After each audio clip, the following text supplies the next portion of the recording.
من الشيطان الرجيم. بسم الله الرحمن الرحيم.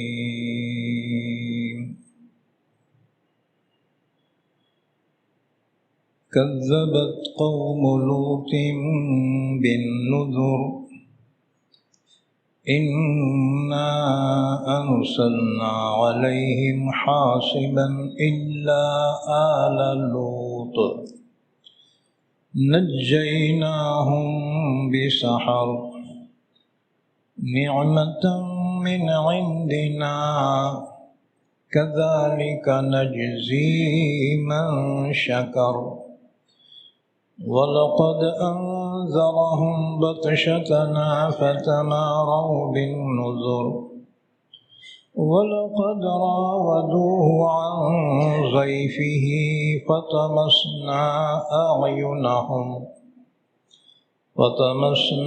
أعينهم فذوقوا عذابي ونذر ولقد صبحهم بكرة عذاب مستقر فذوقوا عذابي ونذر ولقد يسرنا القرآن للذكر فهل من مدكر ولقد جاء آل فرعون النذر كذبوا بآياتنا كلها فأخذناهم أخذ عزيز مقتدر أكفاركم خير من أولئكم أم لكم براءة في الزبر أم يقولون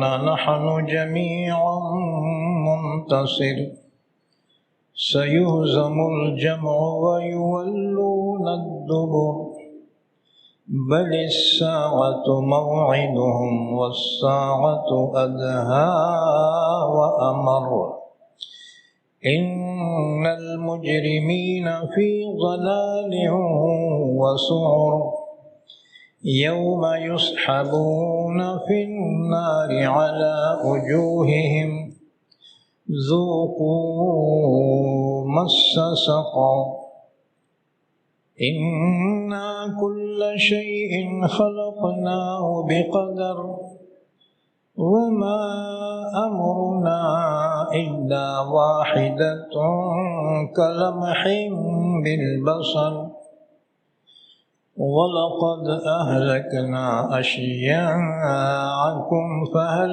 من مدكر وكل شيء فعلوه في الزبر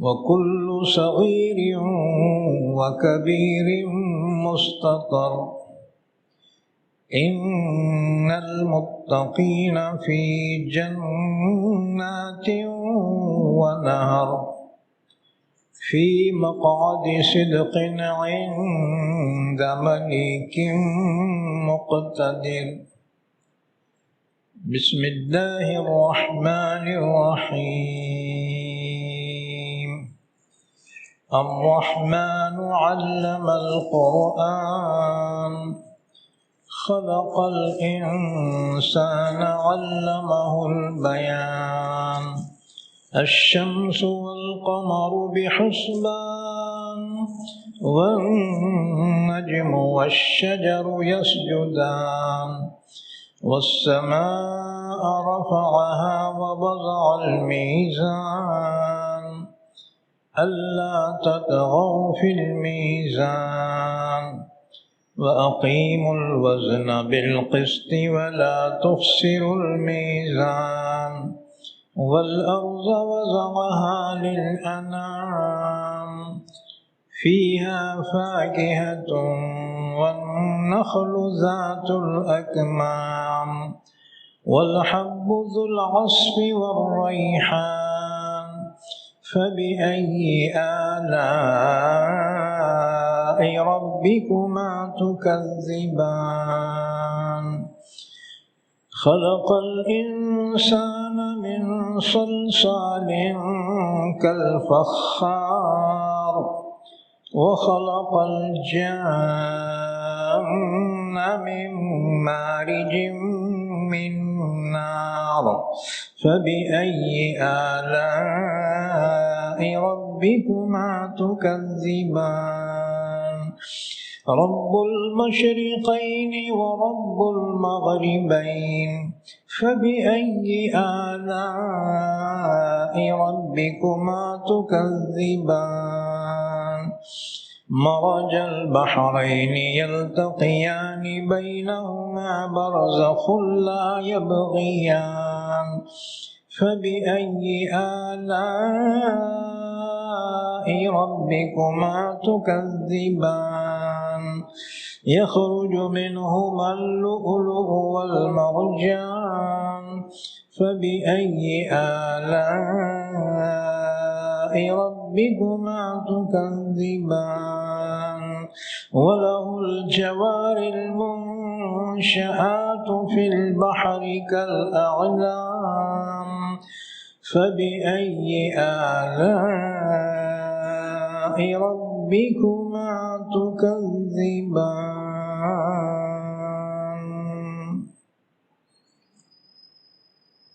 پناہ میں آتا ہوں میں اللہ کی شیطان مردود سے۔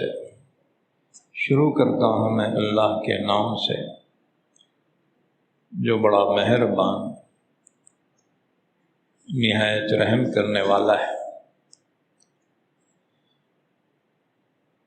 کذبت قوم لوط بالنذر،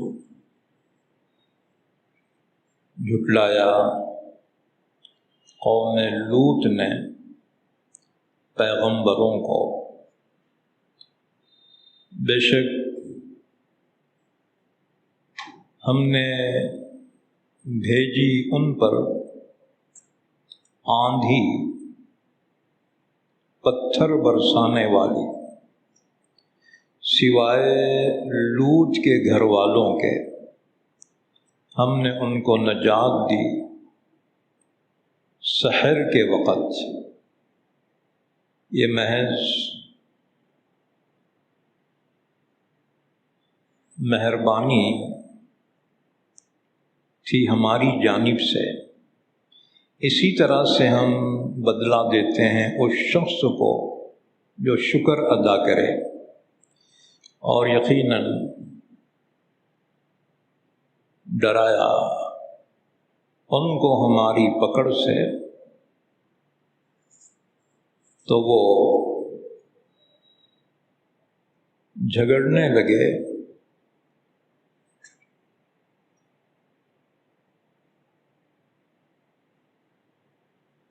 پیغمبروں سے، اور انہوں نے لینا چاہا لوط کے مہمانوں کو، تو ہم نے ان کی آنکھیں پٹ کر دی۔ بس چکھو میرا عذاب اور میرا ڈرانا۔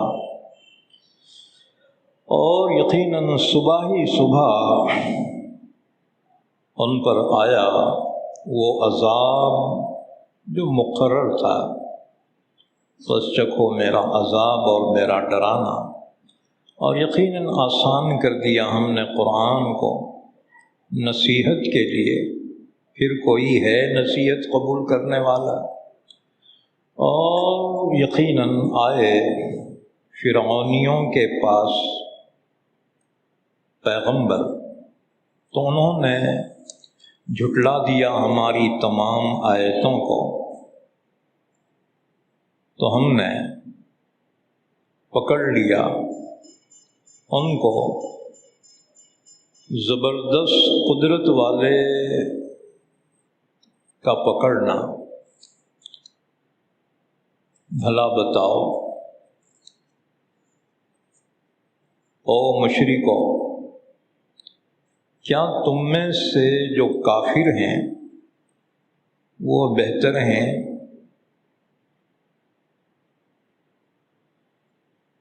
ان کافروں سے جو تم سے پہلے گزر چکے، کیا تمہارے لیے چھٹکارا لکھا ہوا ہے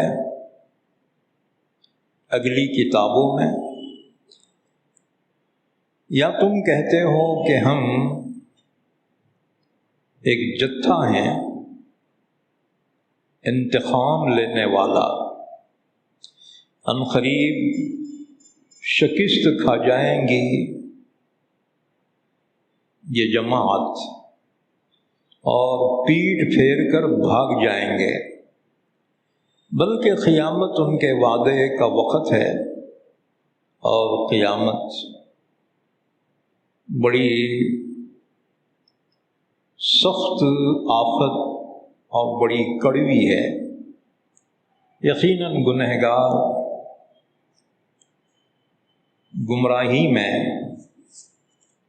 اور جہنم میں پڑے ہوئے ہیں۔ جس دن گھسیٹے جائیں گے وہ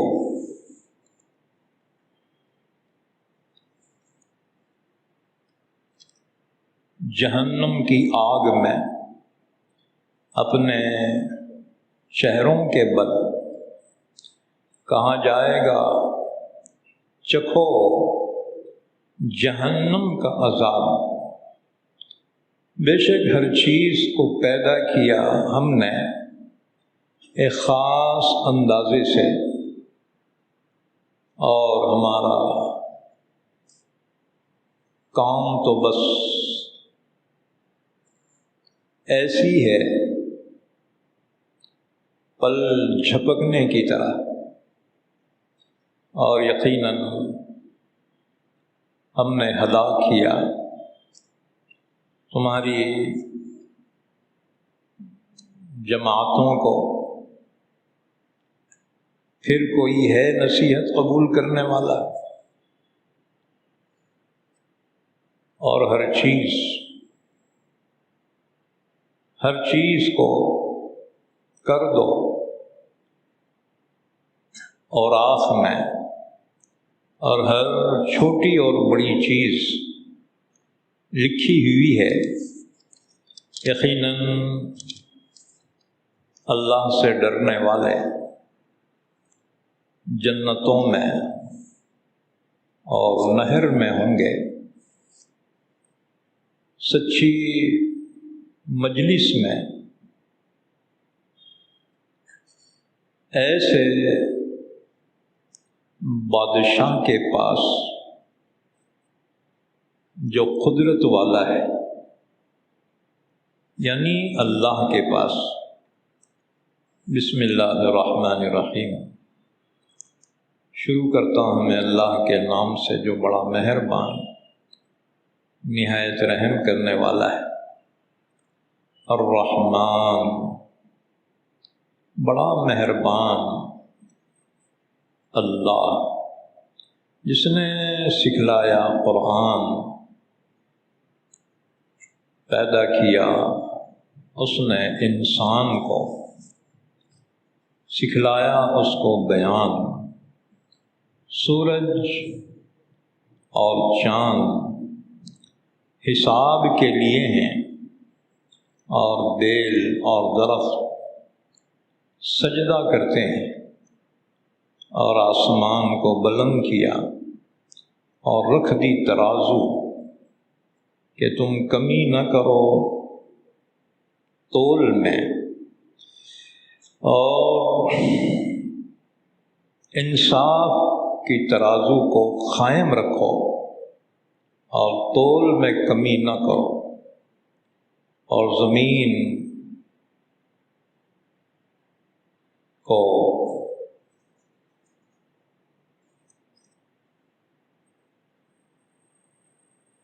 رکھا،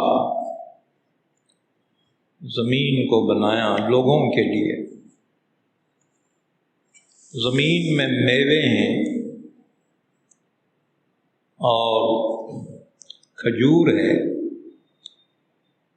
غلاف والی، اور اناج بھوسے والا، اور خوشبودار پھول ہیں،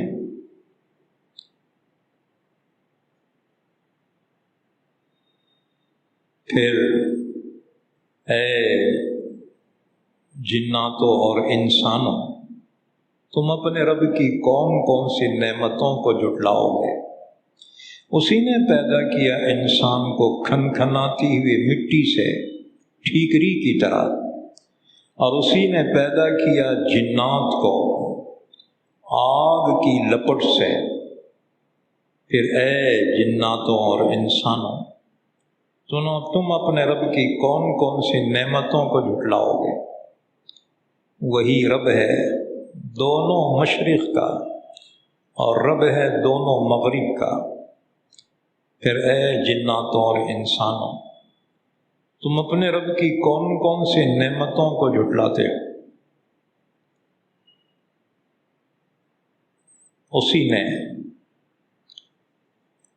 اسی نے چلائے دو دریا، مل کر چلتے ہیں، ان کے درمیان ایک آڑ ہے، یہ دونوں ایک دوسرے میں زیادتی نہیں کرتے۔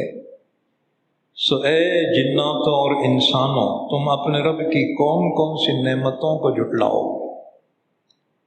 وہی نکالتا ہے ان دونوں دریاؤں سے موتی اور مونگے۔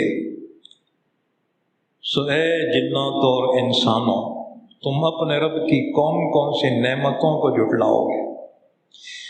اور اسی کے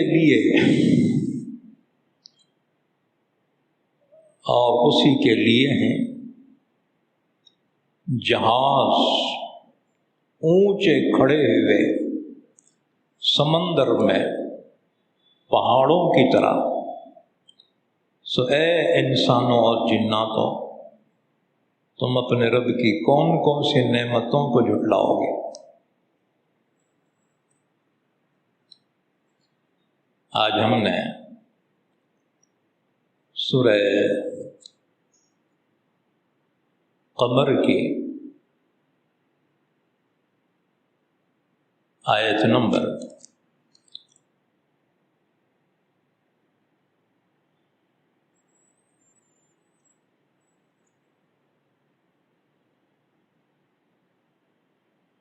32 سے لے کر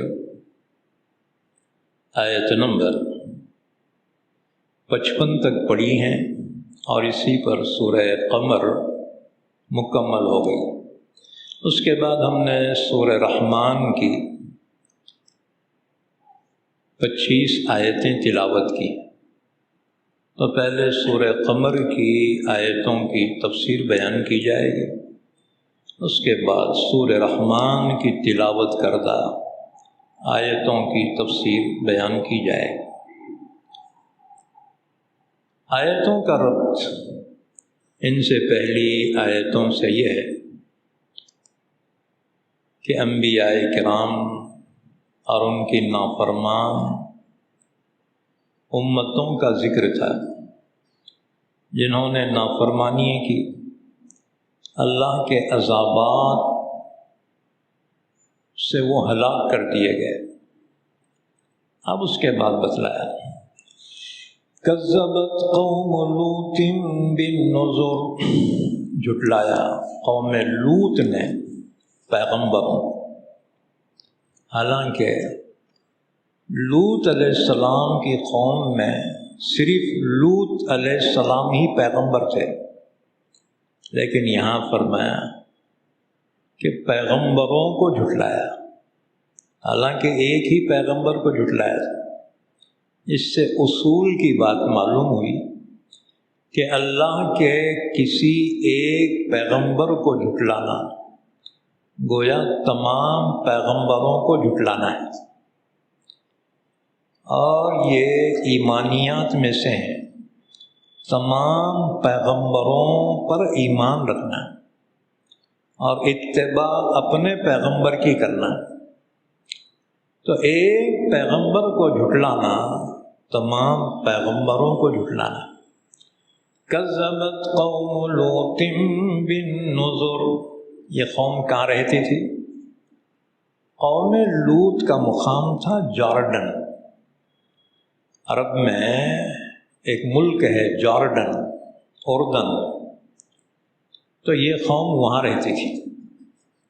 لوط علیہ السلام حضرت ابراہیم علیہ السلام کے بڑے بھائی کے بیٹے تھے، بھتیجے تھے۔ ابراہیم علیہ السلام جب ملک عراق سے ہجرت کر کے ملک شام یعنی فلسطین میں آئے تو لوط علیہ السلام بھی ان کے ساتھ آئے تھے۔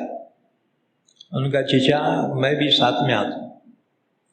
ابراہیم علیہ السلام اپنے بھتیجے لوط علیہ السلام کو لے کر ملک عراق سے ہجرت کر کے ملک شام میں آئے۔ پھر اللہ تعالیٰ نے لوط علیہ السلام کو پیغمبر بنایا اور حکم دیا کہ اردن چلے جاؤ اور وہاں کے لوگوں کو اللہ کی توحید کی دعوت دو۔ لوط علیہ السلام اردن آئے اور وہیں پر انہوں نے نکاح کیا، شادی وہیں اس قوم میں سے کی، اور اس کے بعد اس قوم کو ایک اللہ کی عبادت کی دعوت دی، لیکن قوم نے نہیں مانا۔ اللہ اس کے رسول کی نافرمانی بھی کی۔ اس کے علاوہ اس قوم میں بڑی بے حیائی تھی کہ یہ قوم کے مرد عورتوں سے خواہش پوری کرنے کے بجائے مرد سے خواہش پوری کرتے، عورت عورت سے، نعوذ باللہ، یہ ہم جنس پرستی میں مبتلا تھے۔ اس کو مراٹھی میں سم لینگک کہتے ہیں، ہم جنس پرست، اور یہ حرام ہے۔ سب سے پہلے دنیا میں بدحیائی بدفعلی کرنے والی قوم یہی قوم لوط تھی۔ ان کی 5 بستیاں تھیں۔ سب سے بڑی بستی کا نام تھا صدوم۔ حضرت لوط علیہ السلام نے اپنی قوم کو بہت سمجھایا، اتأتون الرجال شہوۃ من دون النساء، تم جو ہے جائز طرح سے خواہش پوری کرنے کے بجائے تم جو ہے ناجائز طریقے پر خواہش پوری کرتے۔ قوم نے کہا لوط ہمارے بیچ میں تم مت پڑو، تم کو کیا کرنا ہے تم کرتے رہو، ہم کو کیا کرنا ہے ہم کرتے رہے۔ نہیں سمجھا، نہیں سمجھے تو آخر لوط علیہ السلام ان سے تنگ آ کر ان کے لیے بد دعا کر دی۔ اللہ تعالیٰ نے فرشتے بھیجے قوم لوط پر عذاب نازل کرنے کے لیے، اور وہ فرشتے خوبصورت نوجوان لڑکوں کی شکل میں آئے۔ یہ 7 فرشتے تھے، ان میں حضرت جبرائیل بھی تھے، حضرت میکائیل بھی تھے، حضرت اسرافیل بھی تھے، ان کے علاوہ اور 4 فرشتے۔ یہ فرشتے ان کو ریڈ ہینڈ پکڑنا چاہتے تھے، چنانچہ لوط علیہ السلام کے گھر پہ پہنچے۔ لوط علیہ السلام اپنے کھیت میں کام کر رہے تھے۔ لوط علیہ السلام کسان تھے، کاشتکار۔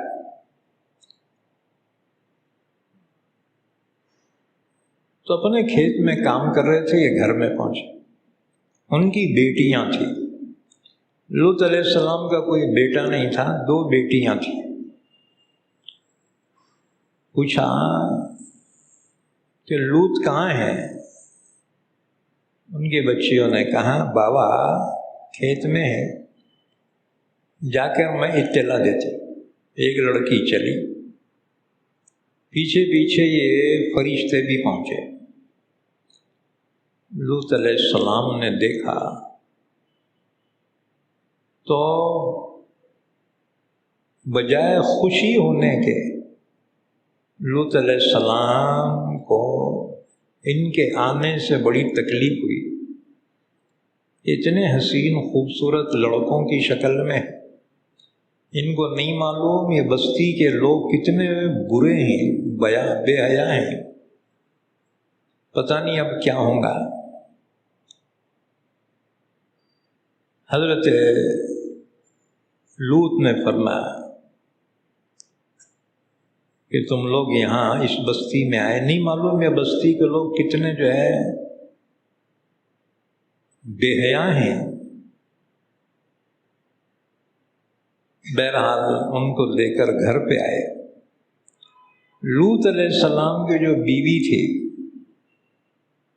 اس نے جا کر قوم کے لوگوں کو بتایا کہ اتنے خوبصورت نوجوان مہمان کبھی آئے نہیں، آج لوط کے گھر آئے۔ بس جی قوم نے جب یہ سنا دوڑے ہوئے آئے، لوط علیہ السلام کے گھر کو گھیر لیا اور مطالبہ کرنا شروع کیا، لوط اپنے مہمان ہمارے حوالے کر دے۔ لوط نے کہا تمہیں شرم نہیں آتی؟ تم میں کوئی بھلا انسان نہیں ہے؟ الیس منکم رجل رشید، کیا تم میں کوئی بھلا مانوس نہیں ہے؟ ان کا نصیحت بن کر ہم تیرے کو پہلے سمجھائے، الم ننہک عن العالمین، دنیا جہاں کو سمجھانے کا ٹھیکہ تو نے لے رکھا ہے، ہم کو مت سمجھا کیا کرنا نہیں کرنا، بس تیرے مہمان ہمارے حوالے کر۔ لوط علیہ السلام نے فرمایا ان ہؤلاء ضیفی فلا تفضحون، یہ میرے مہمان ہیں، میری مہمانوں کے انسلٹ مت کرو، مجھے صدمہ نہ پہنچاؤ۔ بہت سمجھایا، نہیں مانے، گھر میں گھس کے آنے لگے۔ لوط علیہ السلام نے دروازہ لگایا، دیوار پہ چڑھ گئے اندر آنے کے واسطے۔ لوط علیہ السلام پریشان ہو گئے، اب میں کیا کروں؟ اب یہ پورے گاؤں کے بدماش ہیں۔ ایک شریف انسان لوط علیہ السلام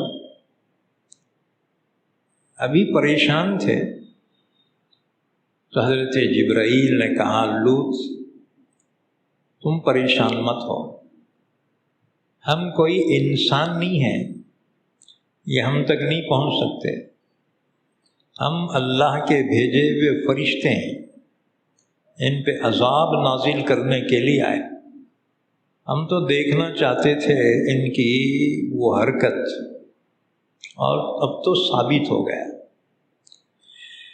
لہذا دروازہ کھول دو، ان کو آنے دو۔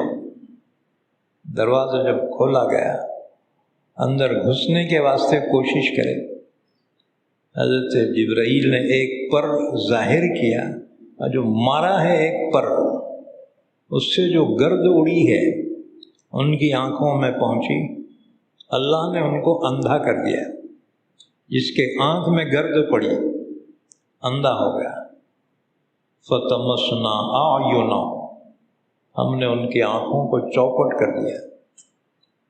ایک تو اندھا رہتا، آنکھیں رہتے لیکن بلب شاٹ رہتا ہے، دکھتا نہیں، آنکھیں رہتے، اور ایک وہ اندھا رہتا جس کو آنکھیں نہیں ہوتی، اسے بولتے چوپٹ، بالکل سپاٹ۔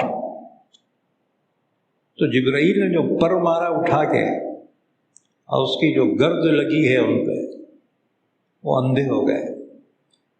اب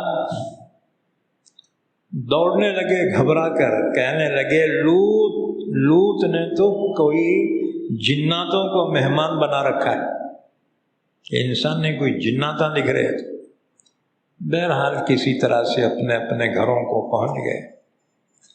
پھر اللہ تعالیٰ نے اس قوم پر 3 عذابات نازل کیے۔ فَأَخَذَتْهُمُ الصَّيْحَةُ مُشْرِقِينَ، صبح کے وقت حضرت جبرائیل نے وہاں پر اتنی زور سے چیخ ماری کہ ان کے کلیجے پھٹ گئے، اور پھر جو صدوم شہر تھا حضرت جبرائیل نے اس کو اٹھایا اپنے پر کے نوک پہ، آسمان کے قریب لے گئے۔ آسمان کے فرشتے بکریاں کی اور مرغیں کی آواز سن رہے تھے، اتنے قریب آسمان کے لے گئے، اور وہاں سے پلٹی دی، ان کو اٹھا کے مارا زمین پہ پوری بستی کو۔ وہ بستی زمین میں دھنستی گئی، اور باقی جو بستیاں تھیں اللہ نے پتھروں کی بارش کی۔ آسمان سے پانی برستا ہے، لیکن قوم لوط پر آسمان سے پتھروں کی بارش ہوئی۔ قرآن نے اس کو کہا حاسبہ، حاسبہ، پتھروں کی بارش۔ پتھر کوئی بڑے بڑے نہیں تھے، باریک باریک کنکر کے جیسے تھے، مگر ایسا پڑتے تھے ان کے سروں پہ تاشے بجے جیسا، تڑڑڑ پہ بارش۔ یہاں تک کہ ان پتھروں پہ اللہ نے فرمایا مصومۃ عند ربہم، پتھروں پہ ان کے نامہ لکھے ہوئے تھے۔ جس مجرم پہ وہ پتھر گرنا ہے نا، وہ پتھروں پہ نام تھے، لہذا بہت بھاگنے کی کوشش کرے لیکن وہ پتھر کی زد سے بچ نہیں سکے۔ ہمیں کام بھی بھاگتا، پتھر برابر اس کے پیچھے جا کے اس کے سر میں گرتا تھا اور وہیں الٹ کے گر جاتا۔ تم بولیں گے مول صاحب ایسا کیسا ہوتا ہے؟ پتھر کے آدمی کو ڈھونڈتے پھرتا کیا ہے؟ کسی زمانے میں یہ بات سمجھ میں نہیں آتی تھی، لیکن سائنس کا زمانہ آیا، سائنس نے اس بات کو ثابت کیا کہ یہ ہو سکتا ہے، یہ پاسیبل ہے۔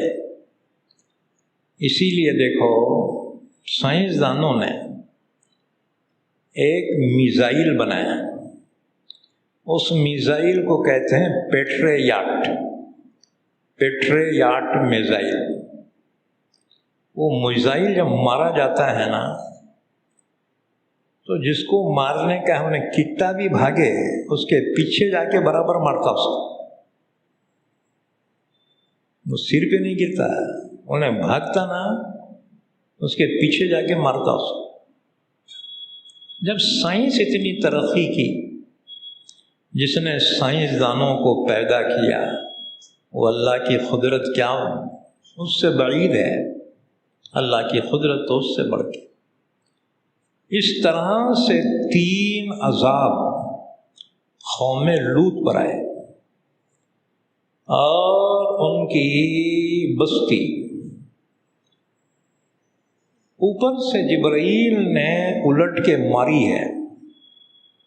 وَجَعَلْنَا عَالِيَهَا سَافِلَهَا، بستی کو پلٹ دیا۔ ہاں جی، بعض لوگ بولتے ہیں اب صحیح کیا غلط، اردھا پور، اصل تھا اوندھا پور، یہ بھی پلٹا ہوا ہے شاید۔ اس طرح بسمت میں سنا، پرانی بستی میں زمین سے ابھی بھی ایسے مٹی کے برتن نکلتے ہیں الٹے۔ زمانے قدیم سے جو آبادیاں ہیں نا، تو ہو سکتا ہے، ممکن ہے،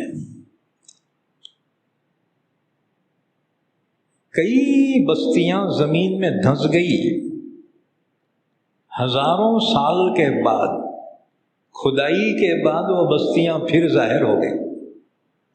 جیسے ہڑپا، موہن جوداڑو، ہاں جی، قدیم زمانے کے یہ شہر زمین کے اندر دھنس چکے تھے، بعد میں کھدائی ہوئی، وہ شہر پھر سے نکلے۔ ایسے دنیا میں کئی شہر ہوں گے جو اپنے اپنے زمانے میں اس طرح زمین میں دھنس گئے۔ پہلے زمانے میں ریت کے طوفان آتے تھے، ریت کے طوفان آتے تھے اتنے زبردست کہ اگر وہ ریت کے طوفان آئے تو پہاڑ ختم ہو جاتے تھے، اور جہاں وہ ریت پڑ جاتی پہاڑ بن جاتے تھے۔ جس بستی پہ وہ ریت کا طوفان آتا بستی جو ہے زمین دوز ہو جاتی تھی۔ ایسے سینکڑوں بستیاں ہیں۔ اب سائنسدان جو ہے تاریخ اور جغرافیہ کے اعتبار سے برابر کھدائی کا کام کر رہے ہیں، اور اللہ کسی کی محنت کو ضائع نہیں کرتا، اللہ برابر محنت کا پھل تو دیتا ہے۔ تو یہ بستی قوم لوط کی، شہر صدوم، جبرائیل جو پلٹی ماری تھی، وہ سطح سمندر سے بہت نیچے ہے۔ اس کے بعد اس پہ بارشیں ہوئی، پانی جم گیا، اور پھر ایک چھوٹا سا سمندر بن گیا، چھوٹا سا سمندر بن گیا۔ لیکن اس قوم کی نحوست یہ تھی کہ اس چھوٹے سے سمندر میں کوئی چیز زندہ نہیں رہ سکتی تھی۔ سمندر میں، تالاب میں، ندیوں میں مچھلیاں ہوتی، لیکن دنیا کا وہ واحد سمندر ہے جس میں کوئی مچھلی نہیں ہے، مچھلی نہیں ہے، مینڈک نہیں ہے، کھیکڑے نہیں ہیں اس میں، حالانکہ پانی میں رہتے نا جی پانی کے جانور، لیکن وہ عجیب دنیا کا سمندر ہے جس میں کوئی چیز زندہ نہیں رہتی، اس قوم کے گناہوں کی نحوست کی وجہ سے۔ اس لیے جغرافیہ میں اس کو بحر میت یا بحر مردار کہا جاتا ہے۔ جغرافیہ پڑھتے ہو نا تم لوگ، تاریخ جغرافیہ، تو جغرافیہ میں اس کو بحر میت، بحر مردار کہا جاتا ہے، کیونکہ اس میں کوئی چیز زندہ نہیں رہ سکتی۔ سائنسداں کہتے ہیں اس میں تیل کا مادہ زیادہ ہے، اس لیے کوئی چیز اس میں زندہ نہیں رہتی، لیکن ہم یہ کہتے ہیں یہ تو ظاہری سبب ہوگا، حقیقی سبب یہ ہے ایک گنہگار قوم کی گناہوں کی نحوست کی وجہ سے وہاں پر کوئی چیز زندہ نہیں رہتی۔ ایک بات یاد رکھو، رسول اللہ صلی اللہ علیہ وسلم کے زمانے میں منافقین نے مسجد قباء کے قریب ایک مسجد بنائی، اور وہ مسجد منافقین نے بنائی تھی مسلمانوں کے خلاف پلاننگ کرنے کے واسطے، اور کچھ منافقین حضور کی خدمت میں آئے اور درخواست کی، یا رسول اللہ صلی اللہ علیہ وسلم، مسجد قباء ہم کو ذرا دور پڑ رہی، ہم نے قریب میں ایک مسجد بنائی، اگر آپ تشریف لا کر ایک نماز پڑھا دیں برکت کے طور پر تو ہمارے لیے سعادت کی بات ہو۔ حضور نے فرمایا اس وقت ہم تبوک کی تیاری کر رہے ہیں، غزوہ تبوک کی، لہٰذا اب تو نہیں آ سکتا، واپسی میں ہم جو ہے ضرور آئیں گے۔ اور حضور کا یہ سفر 50 دن کا تھا، غزوہ تبوک کا سفر، جانا، وہاں قیام، پھر واپسی، 50 دن۔ جب حضور صلی اللہ علیہ وسلم مدینے سے ایک منزل کی دوری پہ تھے، اللہ تعالیٰ نے سورہ توبہ کی آیتیں نازل فرمائی اور اللہ نے حضور کو منع کیا۔ اللہ نے فرمایا خبردار لا تقم فیہ ابدا، اس مسجد میں کبھی بھی نماز نہیں پڑھنا۔ ہاں لمسجد اسس علی التقوی من اول یوم احق ان تقوم فیہ، ہاں وہ مسجد قباء جس کی بنیاد تقوی پہ رکھی گئی ہے، زیادہ حقدار ہے کہ آپ وہاں نماز پڑھیں، اس مسجد میں ہرگز نماز نہ پڑھیں۔ اس کو مسجد زرار کہا گیا، زرار نقصان پہنچانے کے واسطے مسلمانوں کو بنائی گئی تھی۔ چنانچہ حضور صلی اللہ علیہ وسلم جب مدینہ پہنچے تو آپ نے 2 صحابی کو حکم دیا اسی وقت جاؤ اور اس مسجد زرار کو آگ لگا کے آؤ۔ چنانچہ وہ صحابی گئے اور اس کو انگار لگا دیا، اس کو گرا کے ختم کر دیا، اور آ کر کہا یا رسول اللہ صلی اللہ علیہ وسلم، وہ جو مسجد زرار تھی ہم اس کو گرا کے آ گئے، جلا کے آ گئے۔ حضور نے فرمایا بہت اچھا۔ ایک صحابی نے کہا حضور اب وہ جگہ جو خالی ہے کیا کرنا ہے، کس کو تو بھی دیو، انہوں گھر بنا کے رہتے وہاں۔ حضور نے ایک صحابی کو فرمایا تم جاؤ اور وہاں جا کے گھر بنا کے رہو۔ انہوں نے کہا حضور مجھ سے زیادہ مستحق فلاں شخص ہے، ان کو وہ رہنے کو نہیں ہے، ان کو وہ وہاں رہنے کا حکم دیجیے۔ حضور نے فرمایا اچھی بات ہے۔ ان سے فرمایا جاؤ تم جا کے رہو۔ وہ صحابی گئے اور جا کر وہاں پر مکان بنایا۔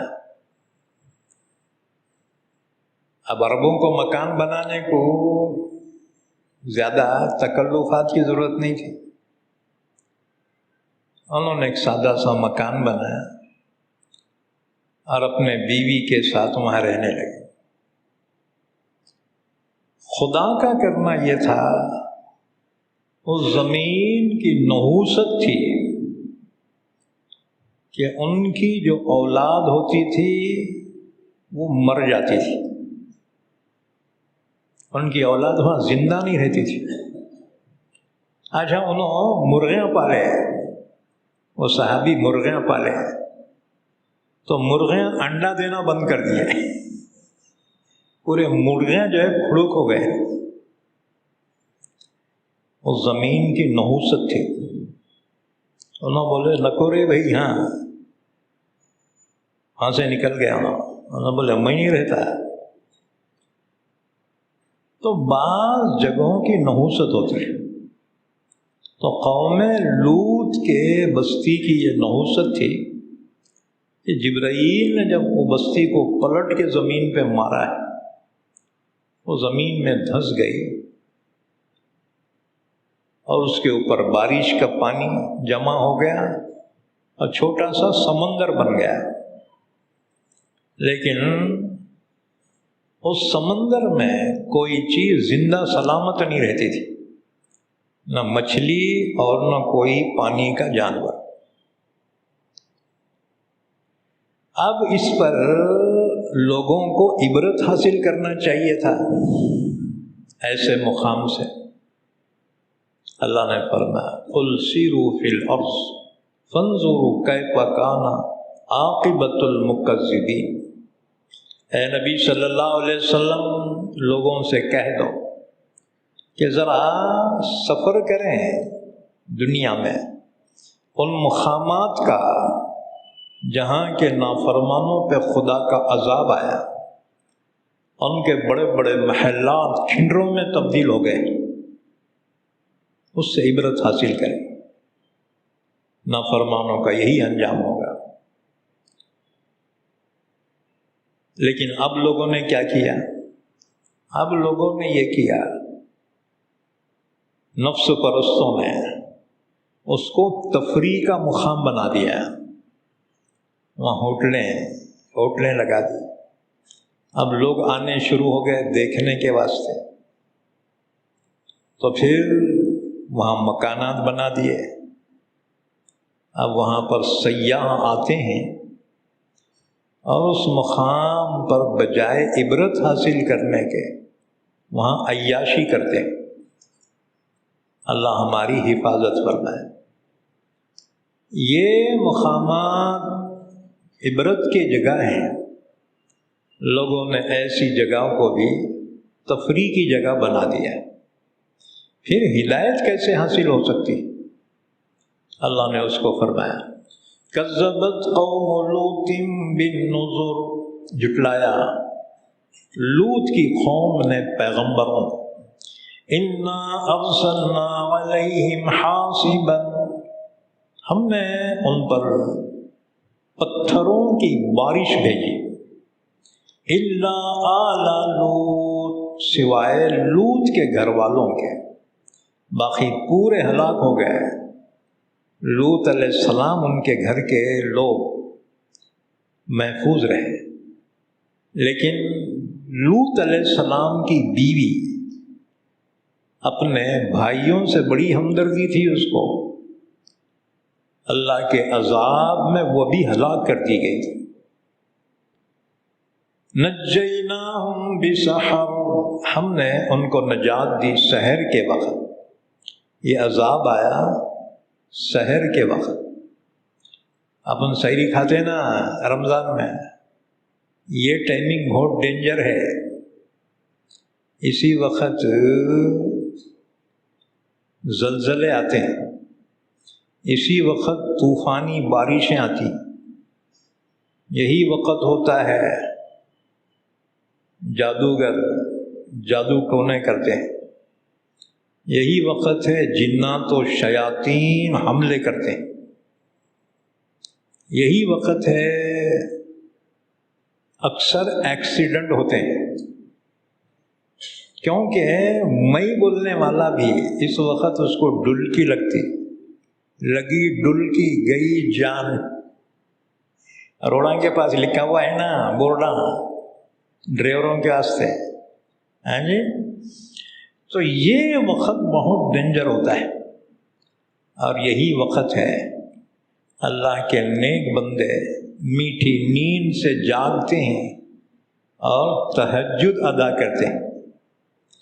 وَمِنَ اللَّيْلِ فَتَهَجَّدْ بِهِ نَافِلَةً لَكَ عَسَىٰ أَن يَبْعَثَكَ رَبُّكَ مَقَامًا مَحْمُودًا۔ تہجد کے معنی کیا ہے؟ تہجد اصل یہ لفظ بنا ہے جہد سے، جہد کے معنی ہے تکلیف برداشت کرنا۔ انسان کو میٹھی نیند آتی ہے وقت، اب میٹھی نیند کو چھوڑ کر اٹھنا اور پھر وضو کر کے نماز پڑھنا کتنا مشکل ہے، لیکن اللہ جسے توفیق دے اسے عبادتوں کی لذت بھی عطا فرماتا ہے، عبادتوں کی لذت، سخاوت کی لذت، لوگوں کو دوسرے کا کھا کے مزہ آتا ہے، لیکن بعض نیک بندے ہوتے ہیں کھلا کے مزہ آتا ہے، ہاں جی، غریبوں کو کھلا کے ان کو مزہ آتا ہے۔ لذت سخاوت، لذت عبادت اللہ ہمیں بھی نصیب فرمائے۔ ہم تو پرسوزر کے طور سے پڑھتے ہیں نمازاں، جیسے کھانا نہیں کھایا تو بھوک لگتی نا، نماز نہیں پڑھی تو بے چینی ہوتی، ارے کچھ تو بھی چھوٹ گیا، پڑھتے ہی سکون ہوتا ہے، جیسے بھوکے کو کھاتے ہی سکون ہوتا نا، تو ہماری بھی یہ روٹین میں آ گئی سو ہے یہ، ہاں جی، لیکن لذت مناجات، لذت عبادت جسے نصیب ہو جائے وہ بہت نصیب والوں کی بات ہے۔ نجیناہم بسحر، ہم نے لوط اور ان کے گھر والوں کو نجات دی سحر کے وقت۔ نعمتا من عندنا، یہ محض اپنی جانب سے فضل تھا، ہم نے ان کو بچا لیا۔ کذالک نجزی من شکر، اسی طرح ہم بدلہ دیتے ہیں اس شخص کو جو شکر ادا کرے۔ وَلَقَدْ أَنذَرَهُمْ بَطْشَتَنَا فَتَمَارَوْا بِالنُّذُرِ، یقیناً لوط نے اپنی قوم کو ہمارے عذاب سے ڈرایا، اللہ کے عذاب سے ڈرایا، تو وہ جھگڑ پڑے پیغمبروں سے اور عذاب کے بارے میں ان کو یقین نہیں آیا۔ وَلَقَدْ رَاوَدُوهُ عَنْ ضَيْفِهِ، انہوں نے لینا چاہا لوط سے اس کے مہمانوں کو۔ فَطَمَسْنَا أَعْيُنَهُمْ، تو ہم نے ان کی آنکھیں پٹ کر دی۔ فَذُوقُوا عَذَابِي وَنُذُرِ، اب چکھو میرا عذاب اور میرا ڈرانا۔ وَلَقَدْ صَبَّحَهُمْ بُكْرَةً عَذَابٌ مُسْتَقِرٌ، صبح ہی صبح ان پر آیا وہ عذاب جو مقرر تھا۔ فَذُوقُوا عَذَابِي وَنُذُرِ، چکھو میرا عذاب اور میرا ڈرانا۔ وَلَقَدْ يَسَّرْنَا الْقُرْآنَ لِلذِّكْرِ فَهَلْ مِن مُدَّكِرٍ، یقیناً ہم نے آسان کیا ہے قرآن کو نصیحت کے لیے، پھر کوئی ہے نصیحت قبول کرنے والا؟ وَلَقَدْ جَاءَ آلَ فِرْعَوْنَ النُّذُرُ، اور یقیناً آئے آل فرعون کے پاس پیغمبر۔ یہ پیغمبروں سے مراد کون ہے؟ حضرت ہارون علیہ السلام اور حضرت موسیٰ علیہ السلام فرعون اور اس کی قوم کی طرف پیغمبر بنا کر بھیجے گئے۔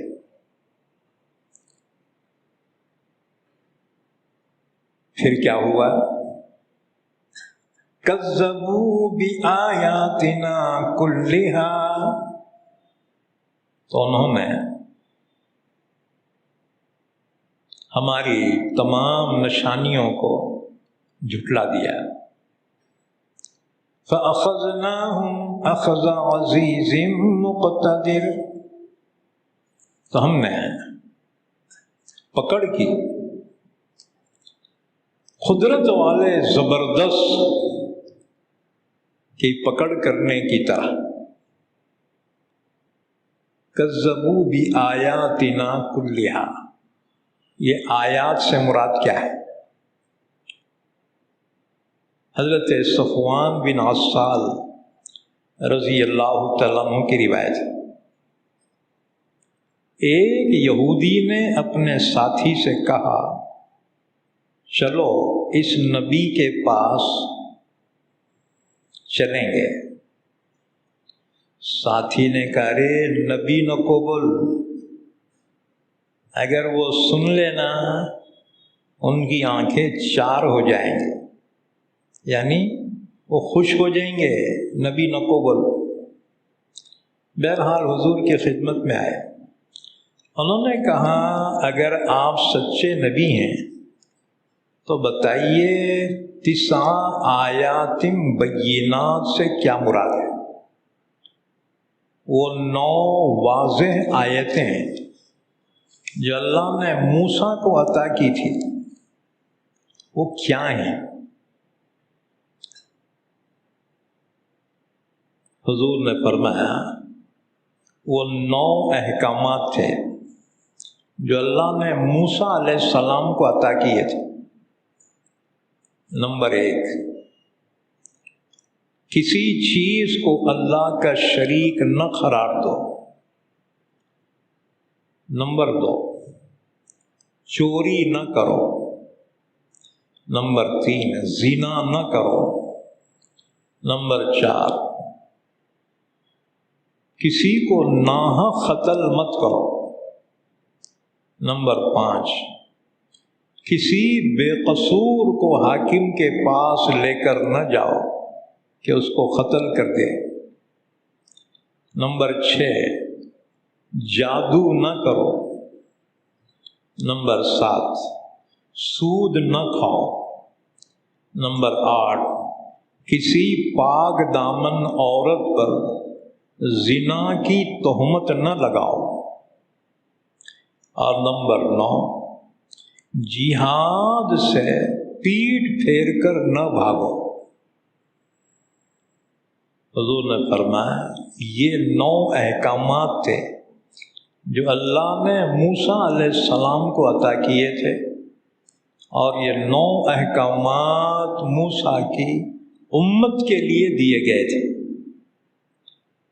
حضور نے فرمایا یہودیوں سچ بتاؤ، میں نے یہ صحیح کہا؟ پھر حضور نے فرمایا او یہودیوں، ایک حکم تمہارے لیے خاص طور پر یہ تھا کہ سنیچر کے دن یعنی ہفتے کے دن اللہ کی حرمت کو پامال نہ کرو، یعنی ہفتے کے دن صرف عبادت کرو، کاروبار نہیں کر سکتے اور کوئی چیز بھی نہیں کر سکتے۔ حضور نے فرمایا کیوں؟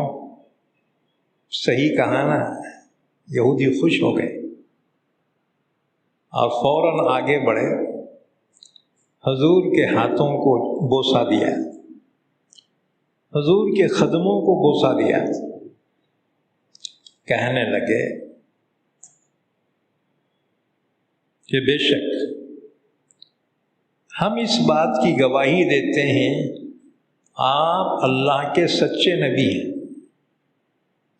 حضور نے فرمایا جب تم اس بات کی گواہی دیتے ہو تو پھر میری اتباع کرنے سے تمہیں کون سی چیز روک رہی ہے؟ اتباع کیوں نہیں کرتے؟ کہنے لگے اس لیے کہ داؤد علیہ السلام نے اپنے رب سے دعا کی تھی، اے میرے رب میری نسل ہی میں ہمیشہ نبی ہوتے رہے، اور داؤد علیہ السلام کی دعا یقیناً قبول ہوگی، اور ہم کو یہ ڈر ہے اگر ہم آپ کی اتباع کریں گے تو یہودی ہم کو قتل کر دیں گے، اس لیے ہم ایمان نہیں لاتے آپ۔ یہ حدیث ابو داؤد، ترمذی اور نسائی میں بیان کی گئی۔ اس کے بعد پھر فرمایا اکفارکم خیر من اولئکم، مکے کے کافروں سے خطاب ہو رہا ہے۔ ہاں جی،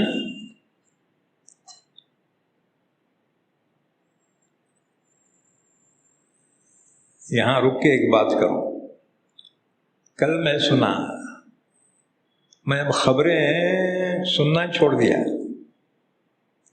یا تو جھوٹی خبریں آتی، سچی ہے تو دل کو دکھانے والی آتی، خبریں دیکھنا ہی چھوڑ دیا۔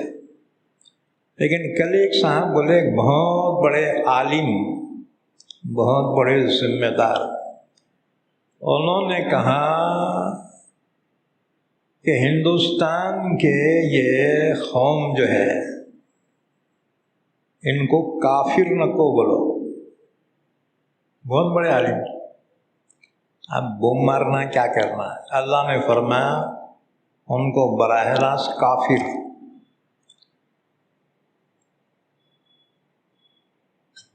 لہذا اب عالمہ بھی منافق ہو گئے، اپنی سیاست کی حفاظت کے واسطے اگو باتاں کر رہے۔ ہاں جی، خبردار، دو رنگی چھوڑ دے یک رنگ ہو جا، سراسر موم یا پھر سنگ ہو جا۔ ہاں جی، ادھر کا ہے کہ ادھر کا ہے؟ اپنے پہچان ظاہر کرو۔ یہ کیا ہے؟ با مسلمان اللہ اللہ، با برہمن رام رام۔ اب جی ادھر بھی ہیں ادھر بھی ہیں، خبردار۔ اللہ نے فرمایا قل یا ایھا الکافرون لا اعبد ما تعبدون۔ یہ کافرون کس کو کہا؟ مکے کے اندر موجود تھے نا، حالانکہ وہ تو بتوں کو مانتے تھے، اللہ کو بھی مانتے تھے، مشرک تھے اصل میں، لیکن اللہ نے مشرکوں کو بھی کافر کہا، کیونکہ اللہ کے رسول کا انکار کرنا بھی کفر ہے۔ اللہ کا انکار کرنے والا کافر ہے تو اللہ کے رسول کا انکار کرنے والا بھی کافر ہے، یاد رکھو۔ بہرحال کوئی بھی بیانہ سن کے تحقیق کرو، نہیں بہت بڑے عالم ہوں گا، ہمارے لیے عالم دلیل نہیں ہے۔ اللہ کے نبی نے 2 دلیلیں بیان کی، کتاب اللہ و سنت رسولی، اللہ کی کتاب قرآن اور اللہ کے نبی کی سنت۔ کوئی عالم دلیل نہیں ہے، انہیں امام الحرم کیوں نہیں ہوتا، ہمارے لیے دلیل نہیں ہے، انہیں سعودی کیوں نہیں ہوتا، ہمارے لیے دلیل نہیں۔ ہمارے لیے دلیل کتاب اللہ و سنت رسولی، اللہ کی کتاب قرآن اور اللہ کے نبی کی سنت، اور جو ان پر عمل کرے وہ قابل احترام ہے۔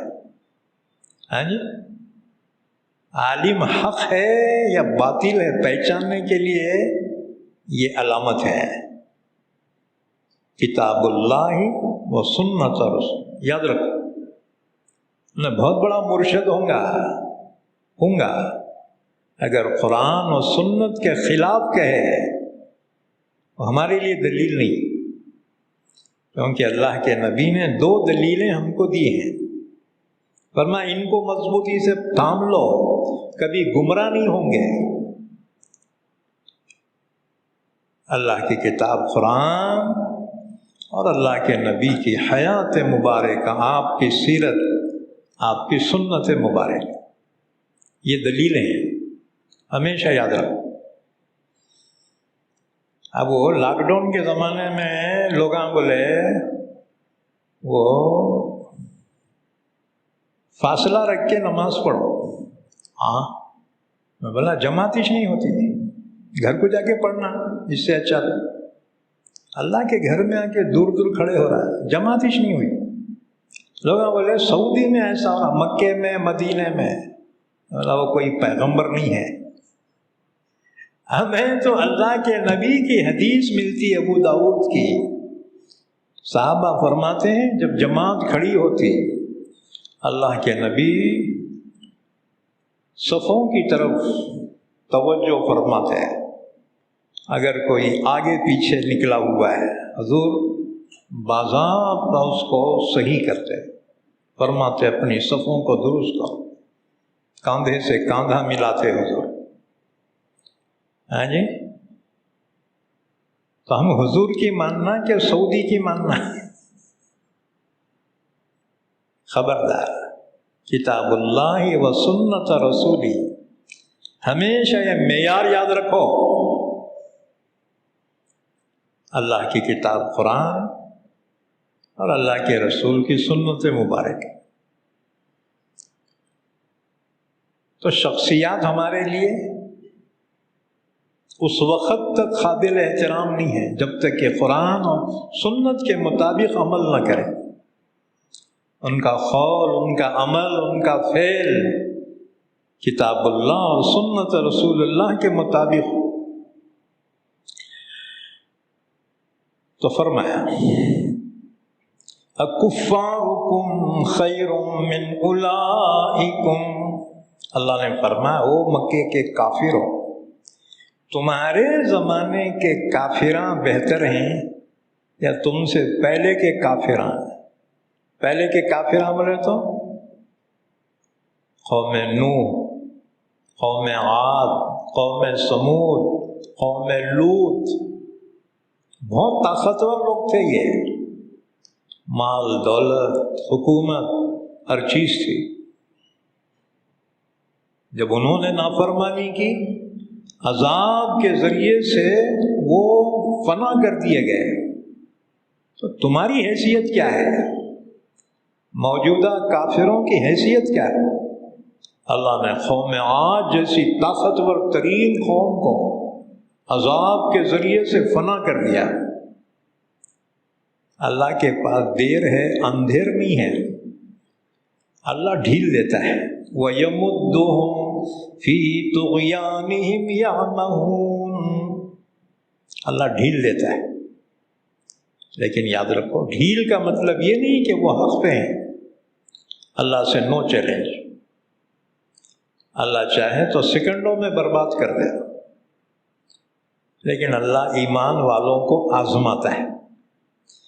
یہ ظالم جو ہے نا اپنی ہوشیاری سے نہیں آئے، اللہ نے ایمان والوں کے امتحان کے لیے ہمارے سروں پہ مسلط کیا ہے، یہ ہم پہ مسلط کیے گئے ہیں۔ ہمارے سر پہ بیٹھ کے مرچاں پس رہے نا کمبخت، ان کے ہوشیاری سے نہیں، یہ ہماری آزمائش کے لیے۔ اللہ تعالیٰ ظالموں کو مسلط کرتا ہے جب ایمان والوں کے اعمال خراب ہو جاتے ہیں۔ ہاں جی، ساس ظلم کب کرتی؟ جب بہو سے خدا کی نافرمانی ہو، تو ساس کی شکل میں اللہ بہو پہ عذاب مسلط کرتا ہے، اٹھتے بیٹھتے تانے۔ ہاں جی، انہیں بولتی میں کری کیا، انہیں اتنا جلا کیوں کھا رہی؟ انہیں جلا کے نہیں کھا رہی، اللہ مسلط کیا ہے تیرے کو سدھارنے کے واسطے۔ ہاں جی، کبھی بہو ساس پہ ظلم کرتی ہے، کیوں کرتی ہے؟ ساس ذرا اللہ کی نافرمانی کری، اللہ بہو کو مسلط کرتا، انہیں وقت پہ چائے بھی نہیں دیتی، کھانا بھی نہیں دیتی، کہاں جائیں گی گھر چھوڑ کے؟ ایسی حالت میں کسی کو برا کہنے کے بجائے اللہ کے سامنے توبہ کرے، روئے، گڑ گڑائے، اللہ ہم پر ظالموں کو مسلط نہ فرما، ربنا لا تسلط علینا من لا یرحمنا، اللہ جو ہم پہ رحم نہیں کرتا نا، ایسے ظالموں کو ہم پہ مسلط نہ فرما۔ یہ آفیسران جو جلا کھاتے نا کہہ کے واسطے، یہ مسلط کیا ہے اللہ نے تم پر، تمہارے کو سدھارنے کے واسطے۔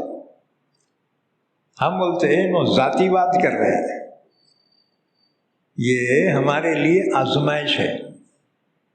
دیکھیں ایسی حالت میں ایمان پہ ثابت قدم رہتا یا پھر لڑک جاتا ادھر۔ کتنے لڑک گئے مسلمان ہیں۔ ہاں جی، تعجب کی بات یہ ہے کہ جب اللہ کے گھر پہ بت خانہ بنانے کا طے ہوا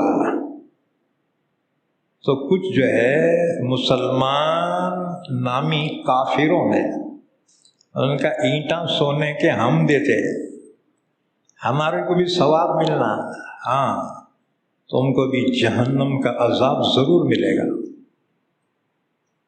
یہ بات سمجھ میں ہے؟ ہاں، دل سے ایمان کی محبت جنتی ہونے کی علامت ہے، اور دل میں کافروں اور کفر سے محبت جہنمی ہونے کی علامت ہے۔ بظاہر جھبا داڑھی سب ہے، لیکن کفر سے محبت بھی ہے۔ بولنا بھی صحیح چھے نا، پھر ادھر ہی جا بیٹا، یہاں خوگر کی بھرتی کی ضرورت نہیں ہے تیری، ایک دو کم ہو گئے تو ہمارے کو فرق نہیں پڑا۔ دو رنگی چھوڑ دے ایک رنگ ہو جا، سراسر موم یا پھر سنگ ہو جا۔ دو کشتی کا سوار ہلاک ہو جاتا ہے۔ ایمان والو، ایمان پر قائم رہو، دنیاوی تکلیفیں آئیں گی، اللہ نے فرمایا ہم تم کو آزمائیں گے، وَلَنَبْلُوَنَّكُمْ بِشَيْءٍ مِّنَ الْخَوْفِ، اللہ نے فرمایا ایمان والو ہم تم کو آزمائیں گے۔ اور یہ ہو ہی نہیں سکتا ایمان والا ہو اور آزمائش نہ ہو۔ ہم یہ چاہتے ایمان والے بھی رہنا، آزمائش بھی نہیں ہونا، ذرا بھی تکلیف نہیں ہونا نا۔ الف لام میم حسب الناس ان یترکوا ان یقولوا آمنا وهم لا یفتنون، کیا لوگوں نے یہ گمان کر رکھا ہے کہ ہم ایمان والے ہیں، یہ کہنے سے چھوڑ دیے جائیں گے، آزمائے نہیں جائیں گے؟ وَلَقَدْ فَتَنَّا الَّذِينَ مِن قَبْلِهِمْ، ہم نے پہلے ایمان والوں کو بھی ضرور آزمایا۔ کیوں آزماتا ہے اللہ؟ فَلَيَعْلَمَنَّ اللَّهُ الَّذِينَ صَدَقُوا وَلَيَعْلَمَنَّ الْكَاذِبِينَ، دیکھیں اپنے ایمان میں کون سچے ہیں اور کون جھوٹے۔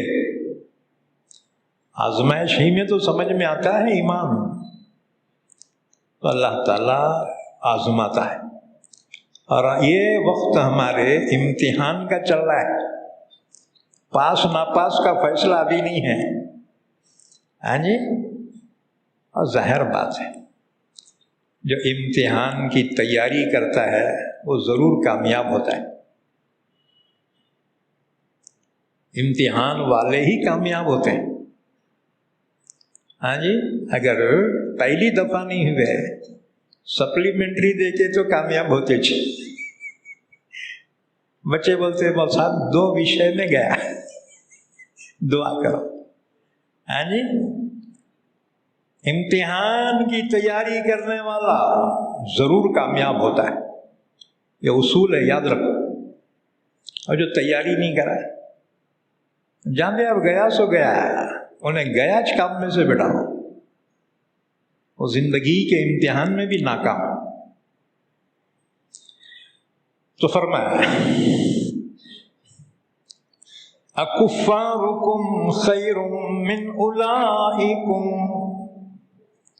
مکے کے قریشیوں، کیا تمہارے زمانے کے کافر بہتر ہیں یا وہ پہلے کے کافر بہتر ہیں؟ وہ طاقت قوت حکومت میں تم سے بہت بڑھ کے تھے، لیکن جب نافرمانی کی خدا نے ان کو اکھاڑ دیا، تم کیا حیثیت رکھتے؟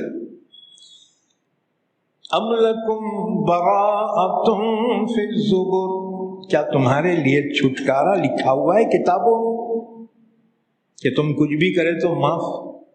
تمہارے کو 7 خود معاف ہے کیا؟ ہرگز نہیں۔ ام یقولون نحن جمیع منتصر، یا وہ کہتے ہیں کہ ہم کو فکر کی ضرورت نہیں، ہمارا جتھا بہت بڑا ہے، ہماری برادری ہماری طاقت بہت بڑی۔ منتصر، انتقام لینے کی طاقت ہم میں ہے۔ اللہ نے فرمایا سَيُهْزَمُ الْجَمْعُ وَيُوَلُّونَ الدُّبُرَ، یہ شیخی بگھارنے والے کافر، ان کا جتھا عنقریب شکست کھائے گا اور پیٹ پھیر کر بھاگیں گے۔ یہ آیتیں نازل ہوئی جنگ بدر کے موقع پر، جنگ بدر کے موقع پر رسول اللہ صلی اللہ علیہ وسلم نے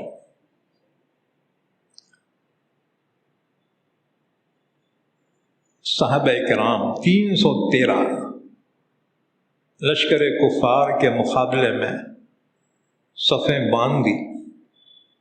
حضور کے لیے ایک سائبان بنایا گیا تھا، حضور اس میں دعا میں مصروف ہیں، اللہ سے دعا مانگ رہے ہیں، یا اللہ یہ مٹھی بھر جماعت تیرے نام لیواؤں کی لے کر آیا، یا اللہ اگر آج یہ ہلاک ہو گئے تو پھر رہتی دنیا تک سرزمین پر کوئی تیری عبادت کرنے والا نہیں رہے گا۔ یا اللہ مجھ سے تو نے وعدہ کیا تھا نصرت اور مدد کا، یا اللہ اپنے وعدے کو پورا فرما، یا اللہ ان کی مدد فرما۔ اتنا گڑ گڑا کے دعا مانگ رہے ہیں، آپ کے کاندھوں سے جو چادر ہے وہ سرک کے گر رہی۔ ابو بکر صدیق کو آپ کی حالت پہ ترس آ گیا۔